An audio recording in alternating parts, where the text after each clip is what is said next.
सुप्रभात। मैं हूँ जगेंद्र राणा। सिया राम मैं सब जग जानी, यह आज की हमारी आध्यात्मिक चर्चा का विषय। सिया राम मैं सब जग जानी। बड़ी विचित्र बात है कि ईश्वर को समदर्शी कहते हैं,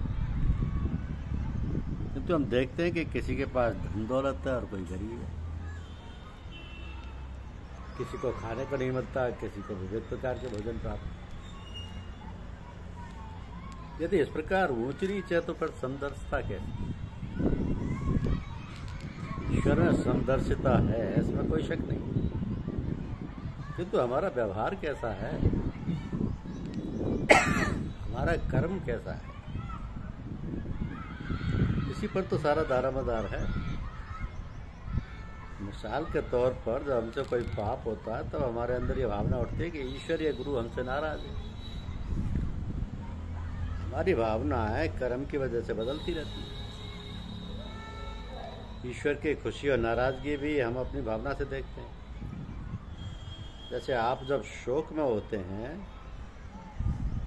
तब हंसी खुशी की बात देखकर सुनकर आपका रंज और बढ़ जाता है, क्योंकि आप में तो शोक समाया हुआ है। इसी तरह जब हमारे हृदय में आनंद रहता है तो बाहर का शोक हमारे ऊपर असर नहीं करता। मतलब ये निकला कि जैसा हमारा भाव होगा वैसा ही व्यवहार होगा।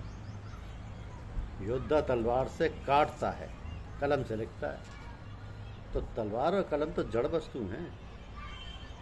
चलाने वाला किस भाव से चला रहा है ये उसके ऊपर है। जिस भाव से जो काम करेंगे वैसा ही उसका असर होगा। सारा महत्व भाव का है। एक ही स्त्री किसी को पत्नी, किसी की माँ, किसी की बहन और किसी की बुआ होती है, तो इस प्रकार रिश्ते अलग अलग होते हैं, यानी ये सब भाव पर है। इसी प्रकार दुनिया का सारा खेल विचार का है। जब हमारा दिल दिमाग ईष्ट यानी ईश्वर में रंग जाता है तब ईश्वर भी हमारे दिल दिमाग में समझ आता है, और बाहर में भी वह ईश्वर सर्वत्र भासता है। उस समय सिया राम मैं सब जग जानी का भाव आ जाए। जब हमें सर्वत्र ईश्वर भासेगा तो उस समय सिया राम में सब जग जानी का भाव आ जाएगा, और सबके आगे सर झुकता रहता है। नमाज के माने क्या है? नमस्ते यानी झुकना है। नमस् संस्कृत का शब्द है, पश्तो में सा को जा बोलते हैं, इसलिए नमस्कार नमाज हो गया। जैसे हम नमस्कार करते हैं वैसे ही नमाजकार बोलते हैं। तो पूजा का मतलब है कि हम ये देखते रहें कि हमारा दिल दिमाग इष्ट में कितना रंग गया है,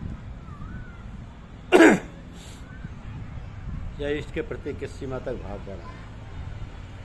हर एक व्यक्ति में इष्ट दिखाई पड़ना चाहिए, और यदि यह नहीं हुआ तो मतलब है कि अभी रंग नहीं हुआ। चलो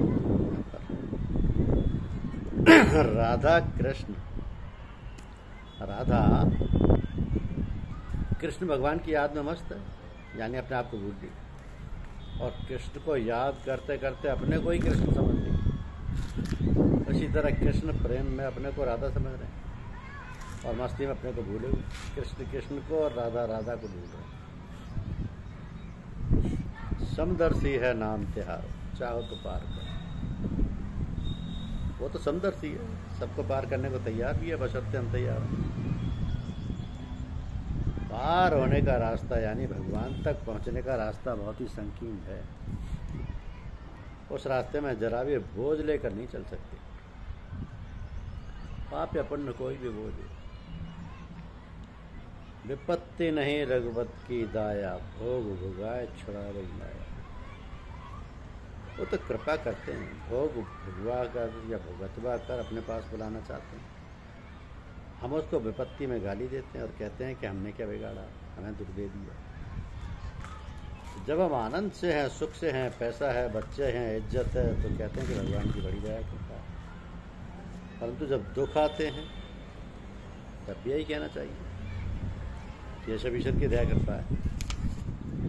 क्योंकि सुख और दुख दोनों उसी के दिए हुए हैं। मगर हम तो स्वार्थ में इतने अंधे हो जाते हैं कि हम ऐसा नहीं समझते। ये बड़ी मुश्किल बात है कि सही सही जान सकें कि हमारा फ़ायदा किसमें है।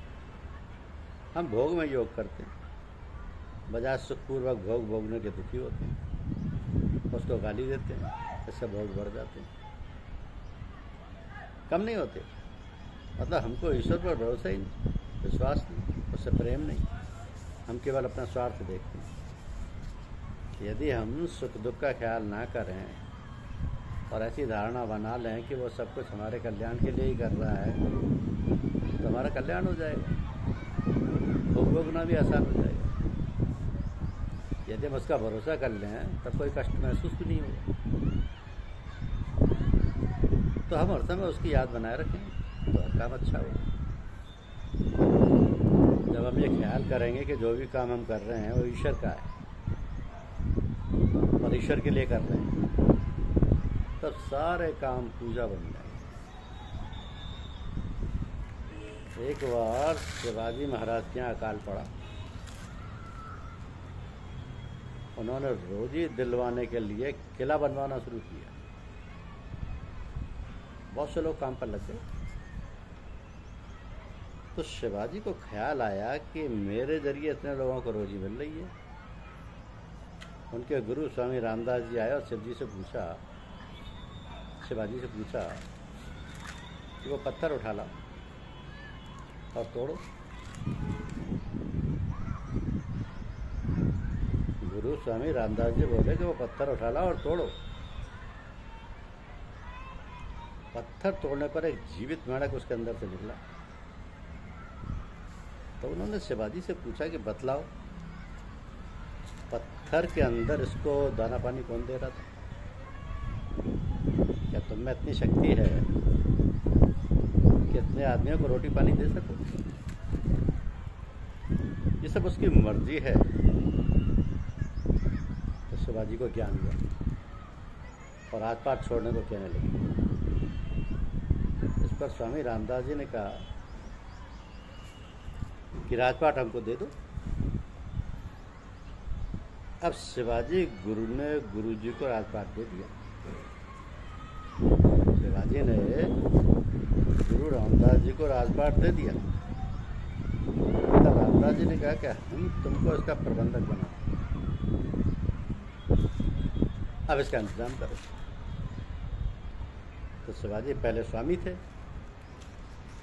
अब सेवक हो गए। यानी सिर्फ ख्याल बदल गया, बस ख्याल का ही तो सब खेल है। सब कुछ उसके लिए कर रहे हैं। यही ख्याल रस बस जाना चाहिए। यही पूजा का मतलब है। यही समय है जब हम अपने दिल दिमाग को रंग सकते हैं। बुढ़ापे में कुछ नहीं कर सकते, उस वक्त हमारी वासनाएं बढ़ जाती हैं और शरीर कमजोर हो जाता है। क्या कर्म कर रहे हैं इसका असर नहीं होता, मगर किस भाव से कर रहे हैं इसका असर अवश्य होता है। तो जब हमारा दिल दिमाग इष्ट यानी ईश्वर में रंग जाता है, तब ईश्वर भी हमारे दिल दिमाग में समा जाता है और बाहर में भी वही ईश्वर सर्वत्र भासता है। उस समय सिया राम मैं सब जग जानी का भाव आ जाता है।